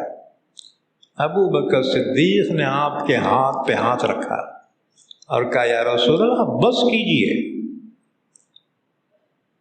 اللہ ضرور آپ کی دعا قبول کرے۔ اس موقع پر یہ آیت نازل ہوئی۔ آپ فکر کیوں کر رہے ہیں؟ سیہزم الجمع، یہ کافروں کا لشکر 3 گنا زیادہ ہے، لیکن یہ شکست کھائے گا، یہ ناکام ہوں گا۔ یہ وَيُوَلُّونَ الدُّبُرَ، پیٹ پھیر کر بھاگ جائیں اور دنیاوی سزا ان کو ملے گی۔ دنیاوی عذاب مشرکین مکہ پر جنگ بدر میں آیا، 70 بڑے بڑے سردار مارے گئے اور 70 گرفتار ہوئے اور بہت ذلت اٹھانی پڑی۔ یہ فرسٹ امپریشن تھا اہل ایمان کا، یہ پہلی جنگ تھی ایمان و کفر کی۔ اللہ نے اہل ایمان کو فتح مبین عطا فرمائے۔ اب رہ گئی یہ بات، اصل سزا تو آخرت میں ملے گی۔ بل الساعۃ موعدہم، بلکہ قیامت ان کے وعدے کا وقت ہے۔ والساعۃ ادہیٰ وامر، اور قیامت بڑی خطرناک، بڑی ہیبتناک ہے، بہت کڑوی ہے، لیکن ضرور بالضرور آنے والی۔ آگے فرمایا ان المجرمین فی ضلال وسعر، بے شک گنہگار لوگ گمراہی میں اور جنون میں پڑے ہوئے ہیں۔ یوم یسحبون فی النار علی وجوہہم، جب وہ گھسیٹے جائیں گے جہنم میں چہروں کے بل۔ کیا مطلب؟ ہاتھوں میں ہتھکڑیاں پڑی ہوں گی، پیروں میں بیڑیاں، ان کو فرشتے پاؤں میں زنجیر باندھ کے کھینچیں گے اور جہنم میں ڈال دیں گے۔ جیسے منشی پارٹی والے مرے سو کتے کو پاؤں میں رسی بند کے کھینچ کے لے جا کے اسے ڈالتے نا وہ کنڈے پہ، کافروں کو اس طرح فرشتے ان کے پیروں میں زنجیر باندھ کر کھینچتے ہوئے لے چلیں گے جہنم کے اندر، اپنے چہروں کے بل گھسیٹے جائیں گے۔ کہا جائے گا ذوقوا مس سقر، چکھو جہنم کا عذاب اور جہنم میں جلنے کا مزہ۔ انا کل شیء خلقناہ بقدر، اس کے بعد فرمایا بے شک ہم نے ہر چیز کو پیدا کیا ایک اندازے کے مطابق۔ اللہ نے ہر چیز کو پیدا کیا، اس کا ایک اندازہ مقرر کیا۔ یہ اندازے سے مراد کیا؟ حدیث پاک میں رسول اللہ صلی اللہ علیہ وسلم فرمایا جب بچہ ماں کے پیٹ میں 4 مہینے میں مکمل ہو جاتا ہے تو اللہ کے حکم سے فرشتہ اس میں روح ڈال دیتا ہے۔ اب روح پڑتے ہی بچے میں حرکت پیدا ہوتی۔ ہاں جی، اب بچہ ماں کے پیٹ میں حرکت کرتا ہے، ماں کو محسوس ہوتا ہے میرے پیٹ میں بچہ ہے۔ لڑکی رہی نا انہیں ذرا شانت رہتی، لڑکا رہا انہیں لاتا مارتا ہے۔ ہاں جی، ماں پریشان ہوتی، اے تو پریشان نہ کہو تو کوئی بیٹا اللہ دینے والا ہے، اندر بھی لاتا مار رہا، اگر باہر تربیت نہیں ہوئی تو باہر بھی مارتا ہے۔ بچوں کی تربیت کرو، تربیت باپ کے ذمہ نہیں ہے، ماں کے ذمہ، کیونکہ بچہ زیادہ وقت ماں کے ساتھ گزارتا ہے۔ باپ تو باہر جاتا، انہیں دکانداری کرنا ہے، اس کو نوکری کرنا ہے، اسے کما کے لانا ہے، اس لیے تربیت ماں کے ذمہ ہے اور تعلیم باپ کے ذمہ ہے۔ تعلیم کا انتظام باپ کرے گا، اچھے سے اچھے استاذ، اچھے سے اچھے اسکول و مدرسے میں تعلیم دے، لیکن تربیت ماں کے ذمہ ہے۔ اگر بچے کے اخلاق بگڑتے ہیں نا، اس کا ذمہ دار باپ نہیں ہے، ماں ہے، کیونکہ ماں ہی اپنے بچے کو بچپن میں اچھی ذہن سازی کر سکتی ہے۔ اس لیے ماؤں کو چاہیے اپنے گھروں میں بچوں کو اللہ کے نیک بندوں کے واقعات سنائے، ہاں جی، لیکن اماں بھی ٹی وی کے سامنے، بچہ اس کے گود میں، انہیں فلم مغل اعظم دیکھ رہی ہے۔ بچہ تو شہزادہ سلیم ہی پیدا ہوگا، ہاں جی۔ ہم سوچتے ہمارا بچہ پیرانے پیر بننا، تو ٹی وی کے سامنے بیٹھیں گی، پیرانے پیر کہاں سے بنتا ہے؟ پیرانے پیر کے واقعات سناؤ اپنے بچوں، اپنے بچوں کو لو۔ ماں کو چاہیے ایک 15 منٹ 10 منٹ اپنے بچوں کو وقت دینا۔ اب انہیں جھاڑو مار کے، برتن دھو کے، پکا کے انہیں تنگ آتی، ہاں جی، انہیں بچوں کو ٹائم نہیں دیتی، کس کو بھی ٹائم نہیں دیتی، اونٹ لیتی رہتی، دن بھر بوم مارتے۔ اب بچوں کو جب تربیت نہیں ملی، انہیں اور زیادہ کھیل کود میں لگ جاتے، اگر صحبت مل جاتی ہے ایمان سے بھی نکل جاتے، ہاں جی۔ کتنی بچیاں ہیں ماں باپ کے لاڑ پیار میں بگڑ گئی، اور بہت سی بچیاں ہیں کہ غیروں سے نکاح کر لیا انہوں نے۔ غیروں سے نکاح تھوڑی ہوتا، وہ تو حرام ہوتا ہے، یاد رکھو، اس کو نکاح نہیں بول سکتے، اس کو تو زنا بولیں گے۔ میں دوسرے شہروں کے نہیں، تمہارے شہر کی بات بول رہا ہوں میں۔ ایک لڑکی پڑھی لکھی دہلی جا کے کافر سے شادی کر لی اس نے۔ ہم قوم کو کیا دعوت دیں گے؟ کیا اسلام کی دعوت دیں گے؟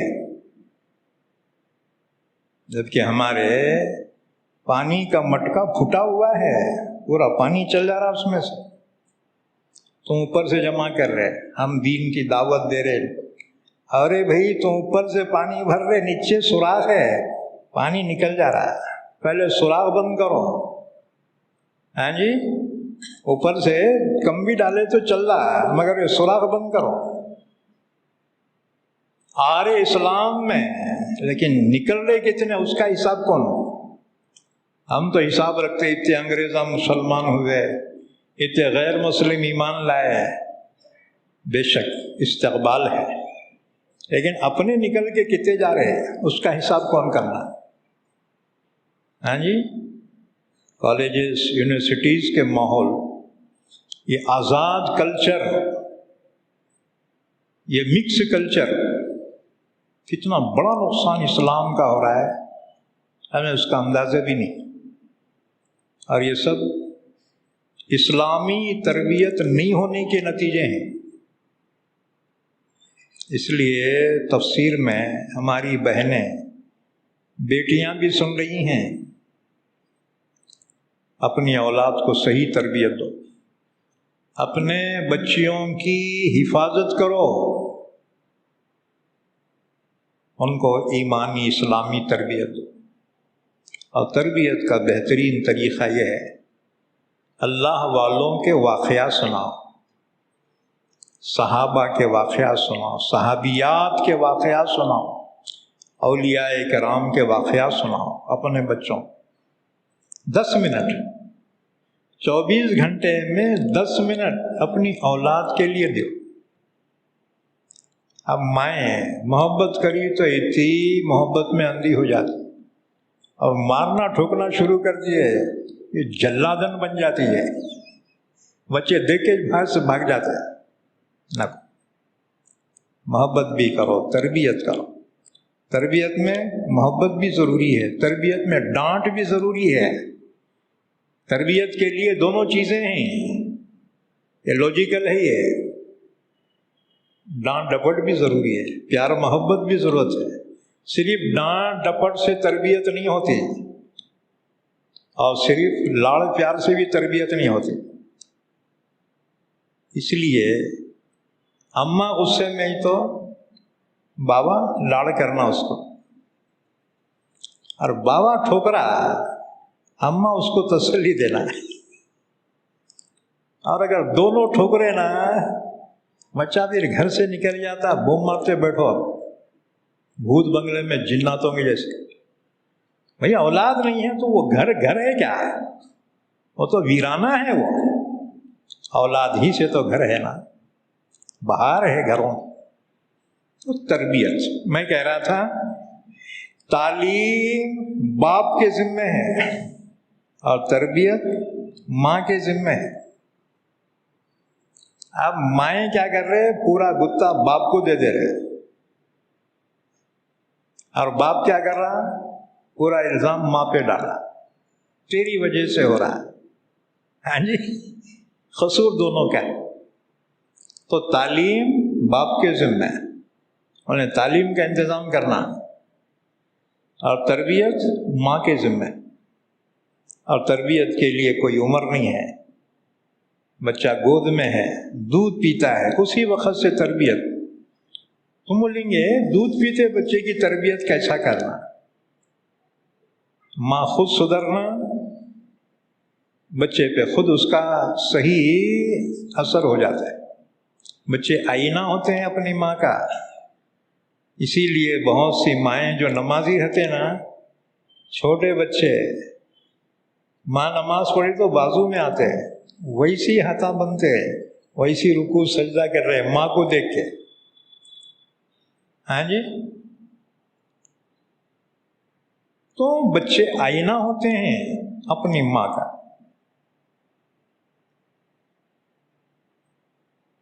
بہرحال فرمایا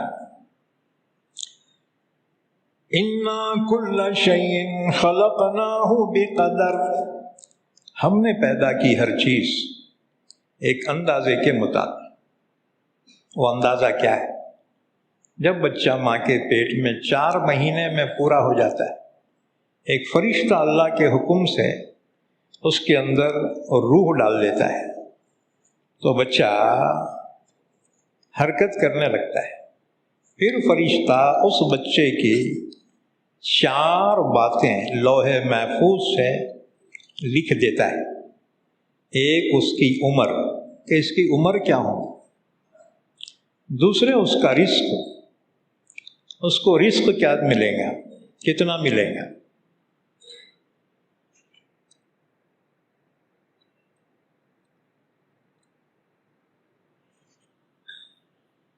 تیسرے اس کا عمل، کیا عمل کریں گا، نیک یا بد، اور چوتھے اس کا انجام، کہ جہنمی ہوں گا یا جنتی ہوں گا، لکھ دیا جاتا ہے۔ یہ ہے خلقناہ بقدر، قدر اندازہ، تقدیر، قدر کے معنی اندازہ، تقدیر۔ انا انزلناہ فی لیلۃ القدر، وہاں بھی قدر آیا، دیکھو، قدر عزت، عظمت، قدر بجٹ، سالانہ بجٹ رہتا ہے نا کسی بھی ملک کا، تو اللہ نے ہر انسان، ہر جاندار کو پیدا کیا، اس کا بجٹ بھی جو ہے اللہ نے لکھ دیا، کتنی روزی ملیں گی، کتنی زندگی ملیں گی، کتنی راحت ملیں گی، کتنا غم ملے گا، کتنی بیماری رہے گی، کتنی صحت رہیں گی، پورا لکھا جا چکا ہے۔ حالات کیا پیش آئیں گے، امن سے رہیں گا، حادثے کا شکار ہوں گا، یہ پورا فائنل ہو چکا۔ ہم بولتے ہیں انہیں نہیں گیا تو بچتا تھا، گیا بول کے ایکسیڈنٹ ہو گیا۔ ماں بولتی میں نکو جاؤ بولی تھی اس کو، میری نہیں سن کے گیا۔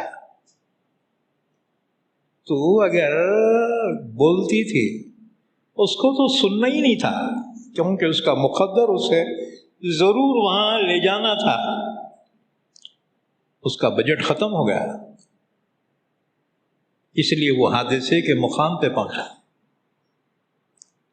اور دیکھو حادثے دیوانوں کے نہیں ہوتے زیادہ، جو شانے رہتے نا اتنے ایکسیڈنٹ ان کے زیادہ ہوتے۔ اب نوجوان ٹو ویلر پر تین بیٹھے 100 کی اسپیڈ سے جا رہے ہیں، ہاں جی، ذرا جو ہے کہیں بڑا ڈیوائڈر آ گیا، ٹکرا گئے، تینوں چلے گئے۔ کئی کو اسپیڈ کرنا، کئی کو جلدی مرنے کی کوشش کرنا، ہاں جی، اپنے آپ پہ قابو رکھو۔ مراٹھی میں لکھتے دیکھو، مناسا بریک اتم بریک، اپنے آپ پہ قابو پاؤ، صبر کرنا سیکھو، برداشت کرنا سیکھو۔ موت تو وقت پہ آئیں گی لیکن دکھ نہیں ہوگا، کسی کو تکلیف نہیں ہوگی، وہ تو وقت پہ آنا ہی ہے، اس سے کوئی بچ نہیں سکتا۔ لیکن انسان بے وقت موت پر افسوس ضرور کرتا ہے۔ اسی لیے دیکھو زیادہ عمر والے اگر انتقال کرے نا، گھر کے لوگ اتنا نہیں روتے، تھوڑا سا گھایا کرتے، آخر بزرگ تھے نا جی گھر کے، تھوڑا اس کے بعد فوراً تیاری کو لگ جاتے، مکان تیار ہوا کہ نہیں، ہاں اتنے جلدی کیا ہے۔ اور اگر نوجوان انتقال کر جائے تو انسان کو صدمہ بہت ہوتا ہے، ہاں جی۔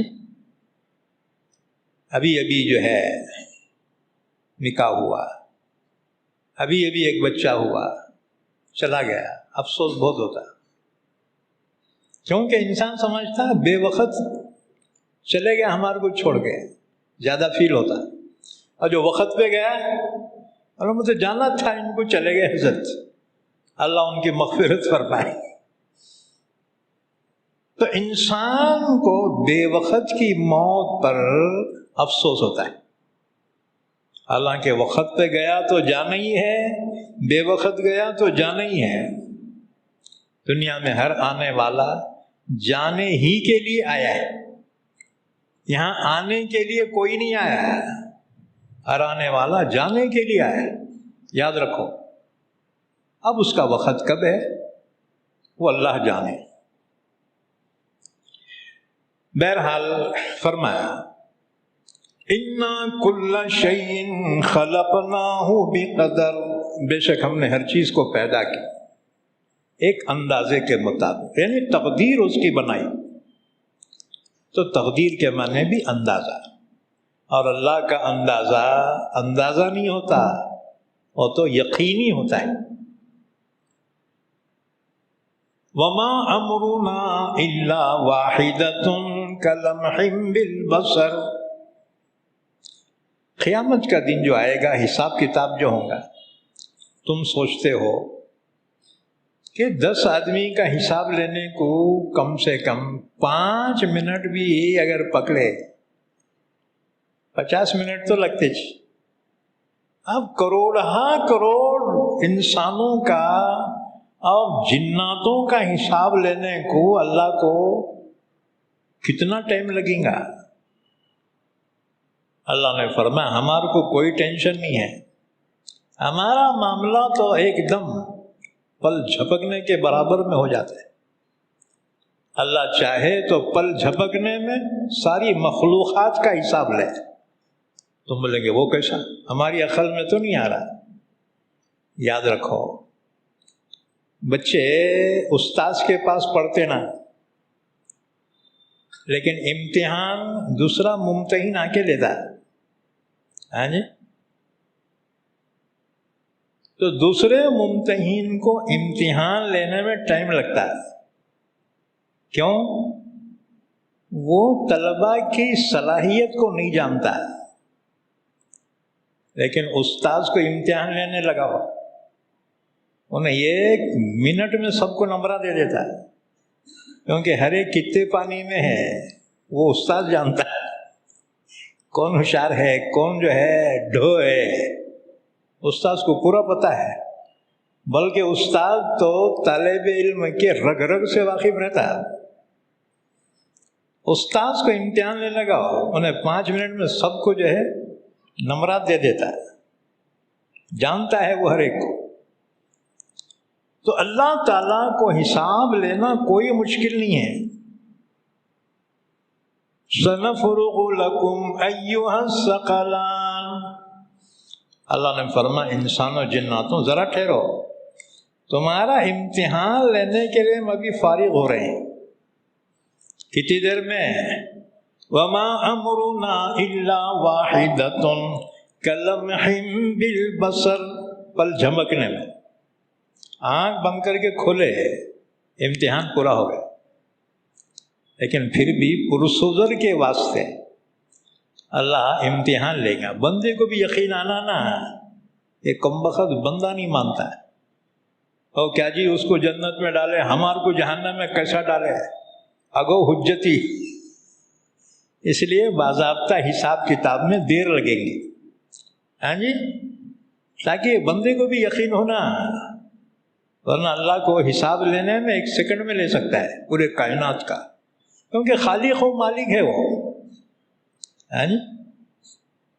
دوسرے لوگ نہیں جانتے، لیکن اماں بابا تو پہچانتے نا، رگ رگ سے واقف رہتے بچوں کے، انہیں کتنے بھی ہوشیاریاں کرنے تھے، ماں باپ کے سامنے نہیں چلتی، کیونکہ ان کے سامنے اس کا ایک ایک لمحہ ہے۔ وہ اللہ جو خالق کائنات ہے، اس کے لیے کیا مشکل ہے، لیکن پرسوزر کے واسطے یہ بندہ بھی یقین کرنا نا۔ اسی لیے اللہ نے قرآن پاک میں بہت سی باتوں میں قسم کھائی، قسم کھا کر بیان کی۔ تم بولیں گے اللہ کو قسم کھانے کی کیا ضرورت پڑی؟ اس وجہ سے یہ بیمان انسان نہیں مانتا ہے، اسے یقین نہیں آ رہا بیٹے کو، اللہ فرما رہا یقین نہیں آ رہا، تو اللہ کو قسم کھانے کی ضرورت پڑی۔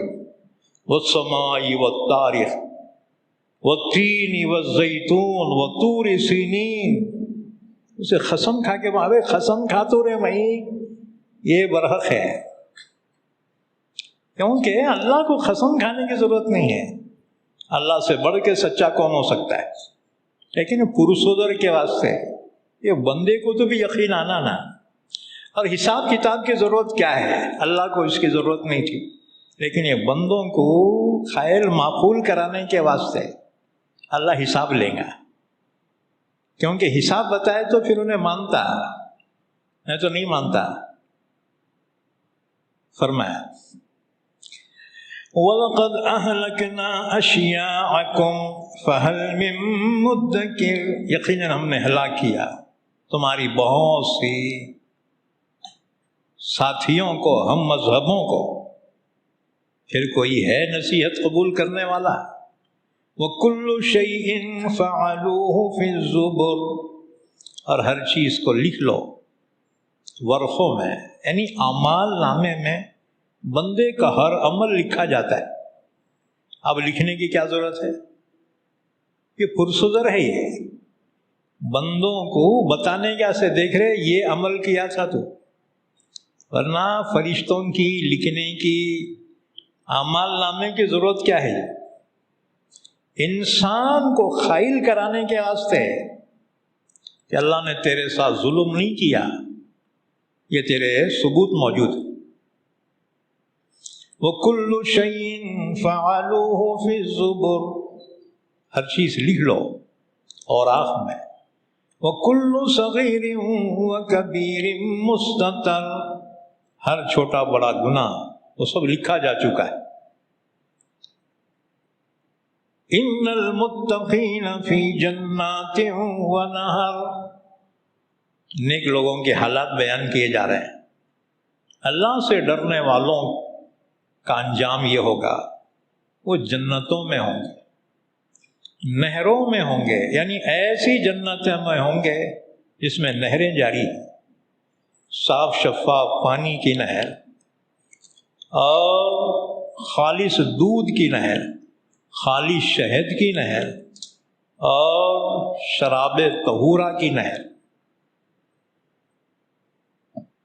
فی مقعد صدق، سچے مقام پر، یعنی جنت، عند ملیک مقتدر، اس اللہ کے پاس جو بادشاہ ہے، قدرت والا ہے۔ اسی لیے دعا کرتے اللہ جوار رحمت میں جگہ عطا فرما، یعنی رحمت کے قریب اللہ یہ مرحوم کو جگہ عطا فرما۔ ایک حدیث سن لو، عبداللہ بن عمرو بن العاص کی روایت ہے، مسلم شریف کی حدیث ہے، فرماتے ہیں میں نے سنا رسول اللہ صلی اللہ علیہ وسلم فرما رہے تھے کہ آسمان و زمین کے پیدا کرنے سے 50,000 سال پہلے اللہ نے مخلوق کی تقدیریں لکھ دی۔ اس وقت اس کا عرش پانی پر تھا۔ اسی طرح سے ایک اور روایت، رسول اللہ صلی اللہ علیہ وسلم کے کچھ صحابہ کہنے لگے ہر چیز تقدیر کے مطابق ہے، یہاں تک کہ نادانی اور دانائی بھی تقدیر خداوندی کے مطابق ہے۔ بھئی ایک ہی ماں باپ کے بچے ہیں، ایک بہت ہوشیار رہتا ہے اور ایک بہت کند ذہن رہتا ہے، حالانکہ ایک ہی اماں بابا کے ہیں تو سیم رہنا نا جی، برابر۔ ایک ہوشیار رہتا ہے اور دوسرا ڈھر رہتا ہے، تو ماں باپ بھی بہت ہوشیار، جو ہوشیار ہے اس کو کالج میں بھیجتے ہیں اور جو ڈھر ہے اس کو دارالعلوم میں بھیجتے ہیں۔ تم سوچتے عالم آپ پہلے زمانے کے بہت پختہ عالم تھے، آپ ویسے عالمہ کیوں نہیں پیدا ہو رہے؟ کیونکہ جیسا مٹیریل ہوگا ویسی مال تیار ہوتا ہے۔ مٹیریل اچھا رہا تو مال بھی اچھا بنتا ہے۔ اب تم جو ہے اسکریپ بھنگار دے رہے ہمارے کو، پھر بولے اچھا عالم بننا، نہ، عالم بنتا ہے علم سے اور ماں باپ کی نیت سے۔ بہت قابل ہے لیکن ماں باپ کی نیت جو ہے اگر خالص نہیں ہے تو اس کا ریئیکشن اولاد کے ذہن پہ ہوتا ہے۔ اگر ماں باپ مخلص ہیں، بچہ کن ذہن بھی ہوگا، اللہ اس کی برکت سے اس کا ذہن کھول دے گا اور اللہ اس کو ایسا نوازے گا کہ دنیا دیکھتی رہ جائے۔ علامہ سعد الدین تفتزانی بڑے کن ذہن تھے، پڑھتے تھے بھول جاتے تھے لیکن محنتی تھے۔ ایک دن رات میں خواب دیکھا، کوئی صاحب کہہ رہے ہیں سعد الدین چلو تمہیں بلا رہے۔ سعد الدین نے کہا میں اتنا پڑھتا ہوں پھر بھی میرے کو یاد نہیں رہتا، اگر میں پڑھنا لکھنا چھوڑ کے گھومتے پھروں گا تو علم کہاں سے آئے گا، میں نہیں آ سکتا۔ دوسری مرتبہ وہ صاحب پھر آئے، کہا سعد الدین تم کو بلا رہے۔ سعد الدین نے کہا بھائی میں نہیں آتا، پہلے کن ذہن اتنا رٹ کے یاد کرتا ہوں اور بھول جاتا ہوں۔ اگر میں گھومتے پھرتے رہوں گا تو اور بھول جاتا ہوں۔ تیسری مرتبہ وہی صاحب آئے اور کہا سعدالدین چلو، تمہیں اللہ کے رسول بلا رہے ہیں۔ سعدالدین کہتے ہیں میں دوڑا ہوا چلا، گاؤں کے باہر میں نے دیکھا کچھ لوگ بیٹھے ہوئے ہیں، ان کے درمیان میں اللہ کے رسول تشریف فرمائے۔ ہم نے اللہ کے نبی کو نہیں دیکھا، لیکن اگر خواب میں حضور تشریف لائیں وہ حضور ہی ہوتے ہیں۔ تمہارا دل کہتا ہے یہ اللہ کے رسول۔ حضور نے فرمایا جس نے مجھے خواب میں دیکھا اس نے مجھ ہی کو دیکھا، کیونکہ شیطان میری شکل میں نہیں آ سکتا۔ تو سعدالدین کہتے ہیں میں نے دیکھا اللہ کے نبی تشریف فرمائے، میں ادب کی وجہ سے دور کھڑا ہو گیا۔ اللہ کے نبی نے فرمایا یہاں آؤ، قریب آؤ، ادنوہ منی، قریب۔ کہتے ہیں میں قریب گیا، اللہ کے نبی نے فرمایا سعدالدین بہت محنت کرتے ہو نا؟ میں نے کہا جی یا رسول اللہ۔ پھر بھول جاتے ہو نا؟ میں نے کہا جی یا رسول اللہ بھول جاتا۔ حضور نے فرمایا افتح فا کا، منہ کھولو۔ میں نے اپنا منہ کھولا، اللہ کے نبی نے اپنا تھوک لعاب دہن میرے منہ میں ڈالا، اتنے میں میری آنکھ کھل گئی تو میں نے محسوس کیا کہ علم میرے سینے میں آ رہا ہے۔ جب مدرسے میں پہنچا، استاد علامہ عضدالدین کے درسگاہ میں ہوشیار بچے آگے بیٹھتے تھے، کم ذہن بچے پیچھے بیٹھتے تھے۔ سعدالدین ہمیشہ پیچھے بیٹھتے تھے۔ استاذ نے سبق دیا، سعدالدین نے کھڑے ہو کر سوال کیا۔ زندگی میں کبھی کھڑے ہو کے سوال کرنے کی ہمت نہیں تھی، آج سوال کیا تو ہوشیار بچے دیکھ کر تانا دینے لگے آج سورج کدھر سے نکلا ہے، آج یہ مکہ بھی بول پڑا ہے۔ استاذ نے ہمت بندائی، کہا سعدالدین کہو جو سوال کرنا ہے۔ انہوں نے سوال کیا۔ استاد یہ معقول سوال سن کے بہت خوش ہوئے۔ باقیوں نے کہا انہیں کچھ بھی پوچھ رہا اگو پوچھنے کے باتیں ہیں کیا؟ استاد نے کہا بچوں نہیں، سعدالدین نے جو سوال کیا ہے بڑا معقول سوال ہے۔ اور پھر تعجب سے دیکھ کر کہا سعدالدین تم کل والے سعدالدین نہیں معلوم ہوتے؟ انہیں کیا پتا تھا کہ رات میں کیا انقلاب آ گیا سعدالدین کی زندگی میں، کہ سعدالدین کی محنت کا صلہ بن کر اللہ کے نبی کی دعائیں ساتھ میں آ گئی۔ پھر سعدالدین بڑھتے رہے یہاں تک کہ اتنے بڑے عالم بنے کہ علامہ سعدالدین تفتزانی کہلائے۔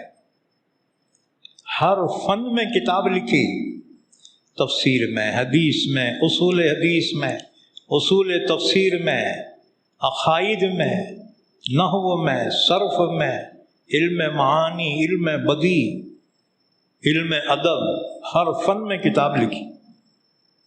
لوگ کہتے تھے مشرق سے مغرب تک ہم نے اتنا بڑا عالم نہیں دیکھا۔ اللہ تعالیٰ کی عطا ہوتی ہے تو آج کا کن ذہن اللہ اس کو جب نوازتا ہے دنیا حیرت میں پڑ جاتی۔ تو ماں باپ کے لیے ضروری ہے اپنے اولاد کے لیے اچھا خیال اور ان کے لیے اچھی دعائیں مانگے۔ تو ماں باپ کے اخلاص سے اللہ اولاد کے ذہن کو کھول دیتا ہے۔ اور ماں باپ کی دعاؤں سے اللہ اولاد کو ہدایت کی توفیق عطا فرماتا ہے۔ فرمایا فی مقعد صدق، یہ متقی لوگ جنت میں ہوں گے، نہروں میں ہوں گے، سچے مقام میں ہوں گے، یعنی جنت میں، عند ملیک مقتدر، اس اللہ کے پاس جو بادشاہ ہے، بادشاہ حقیقی ہے، قدرت والا ہے۔ ہم نے سورہ رحمان بھی پڑھی تھی، وقت مکمل ہو گیا، انشاءاللہ آئندہ مجلس میں سورہ رحمان کی تفسیر بیان کی جائیں گے۔ اللہ سے دعا ہے اللہ ہم سب کو قرآن سمجھنے کی، عمل کرنے کی توفیق عطا فرمائے۔